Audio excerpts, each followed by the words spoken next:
be faithful in everything. Be faithful in everything. Ọlọ́run mi. Ẹ̀rẹ́ ajára wà faithful. I'm not. Iye mi àti bàbá mi ràn ẹ̀gbọ́n àti àbúrò mi sálàfíà kùn òtúbá yín èmi náà kí ọmọ yín Olúwakẹ́mi kerúkọ mi as usual ọmọ yín àbúrò yín olólùfẹ́ yín ọmọ tí bàbá sálù sátà látògìdì ẹ̀là àwọn ọmọ tó ń tóbo jìlẹ̀ èmi kí omu se mọ́lẹ̀ òlélẹ́ àolèlájúwò ọmọ ahówódò ìjọba lọ́yìnsà ọmọ ògìgì segila arúgbó làṣà so mi tó tẹ̀ ìwájú ẹ̀rà fọ́lọ̀ ra lórí YouTube channel ra ọmọ okun posh Wiki channel name ra follow the same thing like our Facebook page follow re subscribe tẹ kíní subscribe button ilé ọkọ red yẹn ilé ọmúre subscribe tẹ bell yẹn tẹ so that bá ti tẹ bá ti post new video nga gbọ́ nga get notification ní wà lórí Facebook ra ra follow ra hàn like page ra inú mi dùn gbogbo ẹ̀wọ̀n ilé bá mi share mo rí yín Ọlọ́run adúró tì ní gbogbo ẹ̀ bá dáwọ́lé ayọ̀rí ìrere. Thank you for being supportive. Okay, so lónìí gẹ́gẹ́ bí mo ṣe rí ìṣẹ̀lẹ̀ ní Nàìjíríà lọ́wọ́lọ́wọ́ ìdánpa lórí ọ̀nì tìra ẹ̀mọ̀ torí ń ké lórí gbogbo ibi Fani Kayode ẹ̀mọ̀ Fani Kayode ṣé ẹ̀rí Fani Kayode lóhun mìkúdì tí wò tipẹ́tipẹ́ tẹ́mọ̀ ti jẹ́ mínísítà rẹ̀ nígbà kan lókè Ọbásanjọ́ ọ̀rọ̀ yìí ọ̀rẹ́ gbàmírímàrà wò ó sometime gẹ́gẹ́ bí fídíò mo ṣe last èyẹ ọkùnrin ra rojọ́ wọra obìnrin gan bẹ́ẹ̀ ti rojọ́ wọra ètò ń wá so ọkùnrin bẹ́ẹ̀ ti rojọ́ parapara mo feel he rojọ́ jù. That is my own. No feel he rojọ́ jù. Yes, he I don't know because we are all human beings. Ẹlẹ́ran ara káàrá anything any circumstances kó múra change level ìdáwà but mo mọ̀ ni pé as a child of God on about trust nínú Ọlọ́run and ní dignity, okay? Àwọn ní conscience wẹ̀bẹ̀ fẹ́ àṣeun wẹ̀rẹ́ àrò dáadáa but ẹlẹ́ tún yé ni lọ́rọ̀ politics wọ̀nyí torí Fani Kayode isa ṣe káísà lọ káísà oníkankan gbogbo àwọn rádaràda politician àwọn ìlú Nàìjíríà wọn ẹ̀mẹ̀ sábà ṣe bẹ́ẹ̀ lì bíbá yẹn ẹ̀mẹ̀ sì kẹ́ ẹ ṣe bẹ́ẹ̀ bọ̀bọ̀ tí èèwọ̀ pọ̀ lì bíbá yẹn gẹ́gẹ́ bẹ́ẹ̀ ṣe ṣe ní Nàìjíríà ọ̀nìkan rí ayi amọ̀lẹ̀wọ̀ fọ̀rọ̀gùn alẹ́tùwọ́rí brọ́dà ní senator ó yẹ ti mọ́ ní mi fẹ́ dárúkọ dínú mi láyé ìbábà tutù ó lẹ́tùwọ́ kálẹ̀ lónìí náà bá àtúkọjá ní APC so ohun mi sáré ni pé Fani Kayode ọ̀tí gbé gbóná ọgbọ́n ayélujára bí ajere ti gbé gbóná brọ́dà ra Fani Kayode káàkiri gbogbo lórí social media. Oh my God, ọ̀nìbọ̀bọ̀ bí ọ̀ràn Gumi ǹjẹ́ ẹ mọ̀ Gumi alárinà láàrin Boko Haram àti ìjọba Nàìjíríà oyi Gumi oyi Fani Kayode oyi Judas of Oduduwa sí ẹ mọ̀ Judas Iscariot yẹn nínú Bible oyi tẹ́lẹ̀ oyi Judas of Oduduwa meanwhile Fani hii I was led by the Spirit. Olonjara was led by the Spirit into the right way and the right path. Omo was led by the Spirit. I need to return to law here APC. I Ọlọ́run ṣe nínú ọkàn ra okun ose. I need kí ẹ gbogbo anybody be ho. Mo wọ́n feel yín gbudi tó padàn ilé opa yin. Ó ti jókòó lẹ́nu. Ó má ti gbé ko wa ti gbomi wo. Ó má ti mọ ye ni easy. Ó má ti mọ yi ọ̀wọ́n gbas wọ̀nyẹn ẹni rọrùn ó mọ̀ so mo mọ̀ yìí ń wọ́n sẹ́yìn ó ti òun náà ti wò yìí òun rẹ̀ get back lórí òun ti calculate rẹ̀ ó ti weigh rẹ̀ ó wọ́n fi lè yí òun wà comfortable so gbogbo anybody bẹ́lẹ̀ ọba mẹ́rò pé ó já ojú o rẹ̀ gbogbo ní sẹ̀ họ́rọ̀kà even ìyàwó rẹ̀ ti jọ rìn ilé mòrin láìpẹ́ ilé ọ̀tún ní issue yẹn òun náà jáde ahọ́rọ̀ ibi kan kùn sáà rẹ̀ play on a clip kan lókì kíní interview rẹ̀ ó gbéra orí show rẹ̀ interview rẹ̀ ẹ̀mọ́ ọ̀nìyàlí channels ẹ̀jẹ̀ bí play clip yẹn ẹ̀gbọ́ clip yẹn ó lágbára ó kẹ́gbẹ́ ó lágbára ó hàn nẹ̀tíkẹ́ jẹ́mi play rẹ̀ mítí ara yẹn mú gbọ́ bí Fani Kayode ó ṣe hit back hit TV channels reporter yẹn ó ní agbára. Some have criticized and they wanted to know that they're saying that maybe you're leaving the PDP is finance related. So I don't expect that kind of ridiculous and absurd question from you, okay? I have never, ever lacked in finances. There have been no inducements. Politicians don't move because of finances. If I wanted finances, I would have moved a lot sooner than today. I have struggled and I have fought over the last 6 years more than any of the little monkeys that said what you've just said to me now. And I am stand proud and I stand tall. The kind of family I come from, the kind of background I have, finance is never an issue. But of course, this is always the absurd narrative that people with a very small brain and a low intelligence quotient always put out when they feel threatened. And I don't care. You can insult me from morning till night. It means nothing to me. What is important to me is my God and the fact that I'm doing the right thing at the right time. I am considerably more wealthy than most people think, and I don't need anything from anybody. I work hard, I've always worked hard, and I've never lacked anything good. When I was fighting the government, you didn't talk about finances or no finances. Now that I'm not fighting the government, you're talking about finances or no finances. It's an old narrative, it's an old story. It's something that Nigerians, particularly Nigerians from a particular segment of society, like to say about those of us that are in the elite. And I'm not prepared to respond to such rubbish. And I'm surprised you should ask me that kind of question. Why don't you go and ask others no, wait a minute. Let me finish. Why don't you go and ask a number of others that same question whenever they defect? It's a very insulting question, and there's no basis to it whatsoever. Oh my God. Idán. Ẹ̀rí ó lágbára. Ogbóná yeye. Fani Kayode. Ó ti wọ́ hot jù. Ó ti wọ́ saba lọ́rọ̀.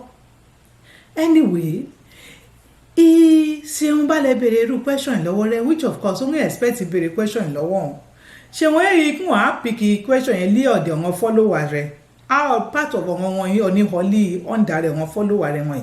A followers rẹ̀ wọn á òkun wọ́. Ó yìí only expect ṣe ń pick irú question yẹn.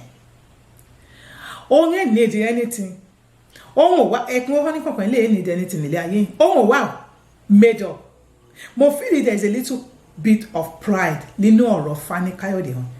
Ṣàkọ̀kẹ́yìn àwọn tí ń kọ́ ilé ìṣẹ̀lẹ̀ nínú ayé yìí from the background ilé òun ti rá with the way he is with his family òun èèwọ̀ lack anything òun èèyà láti kíní kọ̀ọ̀kan.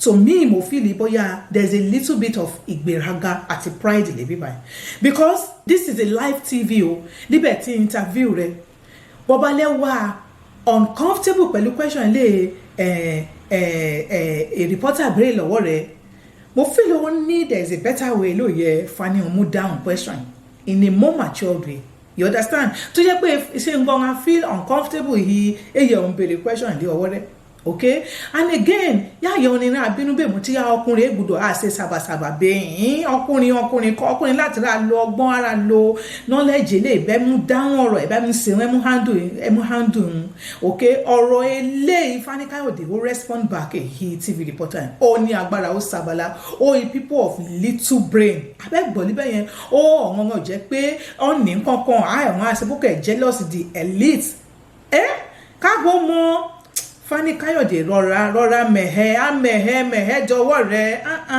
èsì gbogbo àrùn kan ní mú ọ̀rọ̀ kọ̀ ìwọ náà kò yí bí kan wọ́n ti búra rẹ̀ láti rí ẹ̀hìn possible yìí wọ́n bá join wọ́n bá tún padà inú PDP APC ayé over your dead body pẹ́pọ̀ ṣẹ́gẹ́ how over your dead body ẹ̀jẹ̀ mi play bẹ́ẹ̀ bá ṣe rí. Don't believe that is outside of the prisons and custody.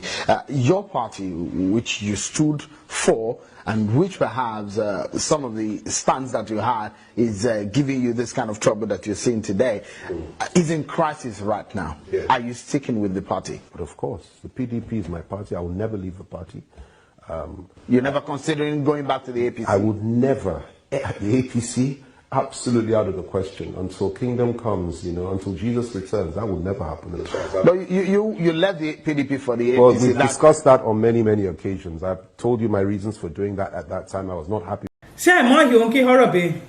Well, horror too much. You talk too much, Fani Kayode. You talk too much. That's what I can say. Boya what defeat, boya what defeat, boya what defeat Loha another party, boya APC. I don't even want to talk about it because at the end of the day, it is your decision and what come on worry. I'm going to decide, okay? So, it's one but my own point in it, well, horror too much. Okune budo horror too much, be no muti horror. Okune budo ni respect. Okune budo àparun rẹ̀ mọ́ ọkùnrin gbọ́dọ̀ àròjọ balabalabala. That's one thing mo rí pẹ̀lú Fani Kayode. Ó ti wọ́ réjọ́jú, ó ti wọ́ over. No, it's not good. It's not good. It's not good. Gbogbo ń ṣẹlẹ̀ ó rí a lot of backlash lórí social media. Àwọn ni go for him. Àwọn ni mo horror yìí. But anyway, iye màtí bàbá mi hàn. Nigeria politics is like this. It's back and forth. It's well with everybody. But what I can say is, bí ṣe ṣe ìmárò pé yìí gbogbo wọn lẹ́wọ́ anybody in họ mérò kò jọ lójú ó ti made up mind rẹ̀ owó ọdí ọ̀làbà wọn tún padà yìí PDP. Anyway, bẹ́ẹ̀kẹ́ kúkú ṣe ó politician ó all the defect lọ here another party because of money má mọ̀ wọ́n mi. Ṣé ewó ètò ni ó kún ájòkó lẹ́kùn Fani ewó ètò ni owó ètò ní bá sì tẹ́lẹ̀ ìlú wá ọ̀rẹ́ bóyá tọrọ ní kọ̀ ó níwó torí ewó kọ́. I don't believe that, and as far as Nigeria is even concerned, I believe everything is because of money, because ojú kòkòrò like everybody say ní say in the interest of the country or anything. It's just for their own self-interest. Anyway, I'm not here to judge you. You have the right to decide what you right what I say, but at the end of the day, mo feel he point tèmi ni pé we horror too much. Calm down in ọ̀rọ̀ ìhọ yẹn, relax. Mo ra ọkùnrin horror too much bẹ́yẹn what you horror jù what you rejọ jù. No. Ó yẹ wọ́n ní respect, ó yẹ wọ́n ní limit of how you talk. Yes, ó yẹ wọ́n respect ara rẹ̀. Mi sa fẹ́ hoke lórí Fani Kayode lémi. Iye ma ti bá mi hàn ní ba feel lórí rẹ̀. Ẹ mú hodo bẹ́yẹn ẹ jẹ́ mi gbọ́. Ó ìpín òjò àwọn òtírí Buhari bẹ́ẹ̀ Buhari ṣe dáadáa àìsàn òun tírí gbogbo wọn ṣe èyí èmi gbogbo kí wọn eléyìí horror ní against Buhari may understand ó kí wọn horror against Buhari àìkàn ní horror àràbà nítorí ewó kò ní mú horror against rẹ which is true in that aspect àìbẹ́ẹ̀ lọ àwọn nítorí ewó kọ tó Ọlọ́run kò mọ níhìn Ọlọ́run já ṣe dáadáa.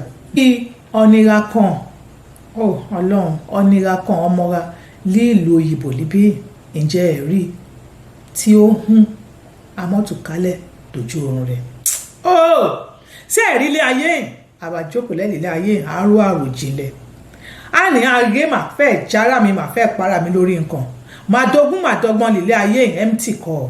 Mo ìmánì bọ̀bọ̀ yìí 42 years brother mi. Ó kú in his sleep l'Amẹ́ríkà lèbi láìpẹ́ just some few days ìjọ́mọ̀ yẹn. Láyé lóun wí ní contract pẹ̀lú ìjọba Amẹ́ríkà ilé òwò ti 60 billion or 60 something billion. Ẹ ti gbọ́ rẹ́rì 1 week ilé òun ní contract yẹn ó kú. Mo jókòó lẹ́mọ̀ọ́rọ́ gbogbo lé ayé asọ́kọ̀ o àwọn jókòó lẹ́ẹ̀ mẹ́nìwó mẹ́nì méjì kọ́lé ẹlẹgbẹ́ mi ti kọ́lé méjì ra mọ́tò ẹlẹgbẹ́ mi ti ra mọ́tò màá fẹ́ jáhí màá fẹ́ ṣe kínní ẹ̀mẹ̀sì kó síkì tọ́ra rẹ̀ bóyá kẹ́ẹ̀dù ẹ̀mẹ̀sì kó ológun ọ̀rẹ́ ogun ètì ṣiṣẹ́ mọ́ ọ̀nìrà hùn wẹ́pìdì ahùn làlẹ́ wà pé ìtura àbárò yìí wẹ̀rẹ̀ kálíà. Most of people ọ̀nì ahùn àkú lójú oorun ohun mi ẹ̀ fẹ́ everybody mọ́ mi fẹ́ bá yín hàn lónìí yìí màá sábà yín ni pé ẹja lẹ́n mi sàmú ìdí mò ń bírí ọ̀rọ̀ ni pé ẹja lẹ́n. I want to argue everything has to be like this. Ilé ayé àráyìn we are here but we don't even know ourselves, we don't own ourselves. Ọlọ́run kò nira á mọ àsìkò ilé rẹ̀ yá. So mo feel yìí ẹja ara ní àròjinlẹ̀ ara ro ilé ayé ra torí òkòkò kò bẹ̀rẹ̀ yára Ọlọ́run jẹ́ ń yára ló kàbẹ̀fẹ́ ń yára òkàbẹ̀fẹ́ ń yára náà kì pé àdàgbà àdàrúgbó àdògbò gẹ́gẹ́ bí Bíbélì ṣeré. Ẹyọ ní kọ bóyá ẹsẹ̀ kìí ṣe bóyá agbá kìí ṣe ọmọ ilé ọ̀sẹ̀sẹ̀ bìlónì tó hàn kù ṣé kó ti dẹ́sẹ̀ ọmọ ọ̀bí àbẹ́rẹ́ ọmọ bọ̀bọ̀ kan bí lásìbì tó hàn kù. Wo yé máa tábà mi wọn ìsàjára sí dáadáa. Ẹ mọ́jà gbàgbé hí ìrìn àjò ra lílé ayé yìí he will here on a mission is for the time anytime òkì Ọlọ́run wọ́n kíra ibà wọn ti kíra kọ́ tó ẹ̀já ṣe dáadáa torí ọ̀nì ó kú lí accident mọ́tò ọ̀yẹ́ mọ́tò kò pa ọ̀nì ilé òsì ọ̀yì malaria kò ní ọ̀nì covid mi ọ̀yì covid kò ní ọ̀nì ilé òhun ó kú lójú oorun rẹ̀ at the end of the day mo notice lílé ayé ni pé gbogbo ọ̀nì bá kú there must be something ilé rẹ̀ attach yìí òun kó pa àbọ̀ tí ọ̀nà orí ẹ̀ kú ó kú abẹ́ tí ọ̀nà ó kú rí tí ọ̀rẹ́ yìí nǹkan kan kò sókun fa ikú rẹ̀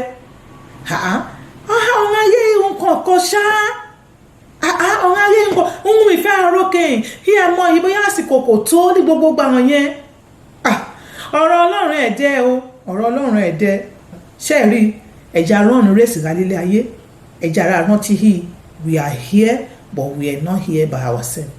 It is God that sent us here on a mission, and at a time, an appointed time which nobody know, we will surely live. So ẹja ara ṣe dáadáa, ẹ ṣe dáadáa pẹ̀lú àbúrò yẹn, ẹ ṣe dáadáa pẹ̀lú ẹ̀gbọ́n mi, ẹ ṣe dáadáa pẹ̀lú ọ̀rẹ́, ẹ ṣe dáadáa pẹ̀lú ara bí sẹ́yìn hàn, ẹ ṣe dáadáa pẹ̀lú labour ní society, ẹ ṣe dáadáa níbi ọ̀bà múni hí. Be faithful in everything. Be faithful in everything. Ọlọ́run mi. Ẹ̀rẹ́ ajára wà faithful. Amọ̀tòrò àṣebi, amọ̀rò àṣàbòsì. Torí láàrin àrà àti Ọlọ́run, amókè ọlọ́jọ́ rẹ̀ dé. Ọlọ́run, màá tún padà bá yẹn. Ó dábọ̀, èmi náà kí ọmọ yẹn, Olúwakẹ́mi kí orúkọ mi.